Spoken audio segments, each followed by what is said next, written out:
আরব সাগর পাড়ি দিব, নেই কো আমার তরি, পাখি নই যে উড়ে যাব, ডানাতে ভর করি। আসসালামু আলাইকুম ওরহমতুল্লাহি ওবরকাতুহ। আশা করি আপনারা সকলেই ভালো আছেন। আল্লাহ তাআলার কাছে লাখো কোটি শুকরিয়া, আলহামদুলিল্লাহ। আমি এখন যে বিষয়বস্তু নিয়ে আলোচনা করব তা হলো পবিত্র আশুরা শরীফ সম্পর্কে। মুহররম হিজরি সনের প্রথম মাস, এর অর্থ তাৎপর্যপূর্ণ ও মর্যাদাপূর্ণ। আর মুহররমের 10 তারিখকে বলা হয় আশুরা শরীফ। আরবি আশারা থেকে এসেছে আশুরা শব্দটি, যার অর্থ 10, আর আশুরা অর্থ দশম। পবিত্র মুহররম মাসের 10 তারিখ 10টি বড় বড় ঘটনা সংঘটিত হওয়ায় এই তারিখকে আশুরা বলা হয়। সৃষ্টির পর থেকে আশুরার দিনে অনেক তাৎপর্যমণ্ডিত ঘটনা ঘটার কারণে এই দিনের মর্যাদা অনেক বেশি, আর তাই মুহররম মাসও গুরুত্বপূর্ণ। পবিত্র কোরআনে বর্ণিত আছে, নিশ্চয় আল্লাহর বিধান ও গণনায় মাসের সংখ্যা 12, যেদিন থেকে তিনি সব আসমান ও পৃথিবী সৃষ্টি করেছেন, তার মধ্যে 4টি হলো সম্মানিত মাস। এটাই সুপ্রতিষ্ঠিত বিধান। সুতরাং তোমরা এই মাসগুলোর সম্মান বিনষ্ট করে নিজেদের প্রতি অত্যাচার করো না। আশুরা বা মুহররমের 10 তারিখ মর্যাদাময় ঘটনা বলে মনে হলো। এই দিনে পৃথিবী সৃষ্টি করেন, আর এই দিনেই কিয়ামত সংগঠিত হবে। এছাড়া হজরত আদম আলাইহিসসালাম দুনিয়ায় বেহেশত থেকে নেমে আসেন, এবং এই দিনেই তিনি তার স্ত্রী হাওয়া আলাইহিসসালামের সাথে আরাফার ময়দানে সাক্ষাৎ করেন। আশুরার দিনে হজরত নুহু আলাইহিসসালামের কওমের লোকেরা আল্লাহর গজব মহাপ্লাবনে নিবেদিত হওয়ার পর নৌকা থেকে নুহু আলাইহিসসালাম ঈমানদারদেরকে নিয়ে দুনিয়ায় অবতরণ করেন। মুহররমের এই দিনে নমরুদের অগ্নিকাণ্ডে নিক্ষিপ্ত হওয়ার পর হজরত ইব্রাহিম আলাইহিসসালাম সেখান থেকে মুক্তি লাভ করেন। 18 বছর কঠিন রোগ ভোগ করার পর হজরত আইয়ুব আলাইহিসসালাম আশুরার এই দিনে আল্লাহর রহমতে সুস্থতা লাভ করেন। হজরত ইয়াকুব আলাইহিসসালামের পুত্র হজরত ইউসুফ আলাইহিসসালাম তার 11 ভাইয়ের ষড়যন্ত্রে কূপে পতিত হওয়ার পর এক বণিক দলের সহায়তায় মিশর পৌঁছান। তারপর আল্লাহর বিশেষ রহমতে তিনি মিশরের প্রধানমন্ত্রী হন। 40 বছর পর 10ই মুহররম পিতার সঙ্গে সাক্ষাৎ হয় তার। আশুরার এই দিনে হজরত ইউনুস আলাইহিসসালাম নদী অতিক্রম করে দেশান্তরিত হওয়ার সময় নদীর পানিতে পড়ে যায়। এ সময় মাছ তাকে গিলে ফেলে।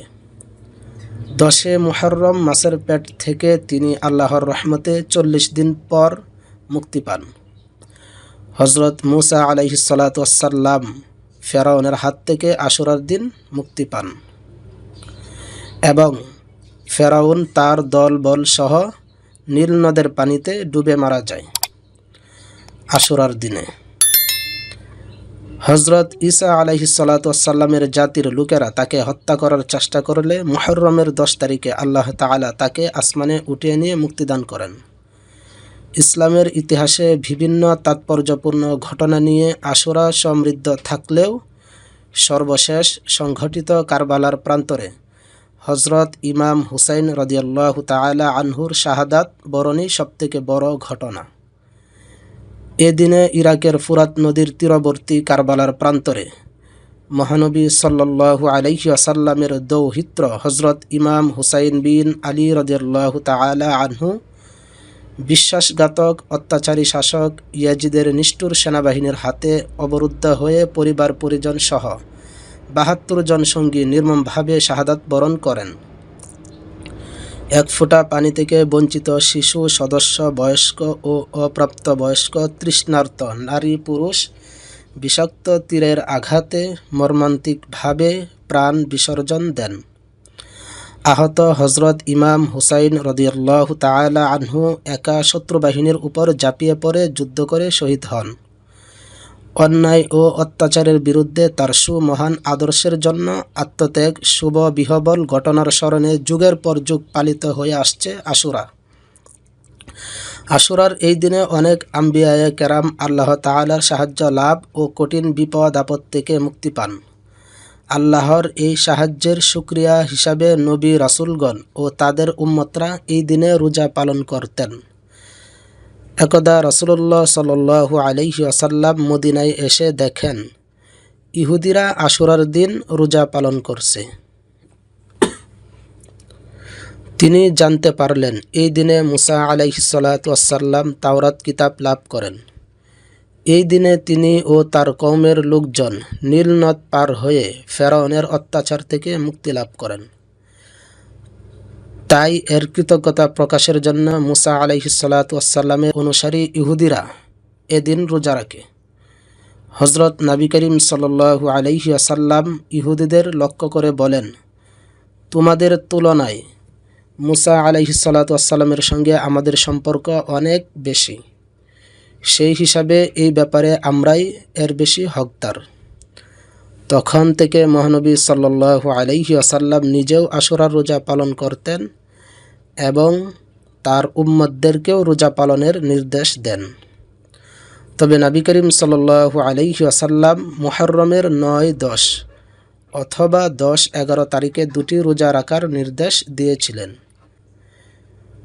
হাদিস শরীফে আছে, আল্লাহর রাসূল সাল্লাল্লাহু আলাইহি ওয়াসাল্লাম বলেন, আশুরার রোজা রাখতে হলে আশুরার আগে অথবা পরে একটি রোজা রাখবে, কারণ এটি যেন ইহুদিদের অনুকরণে না হয়।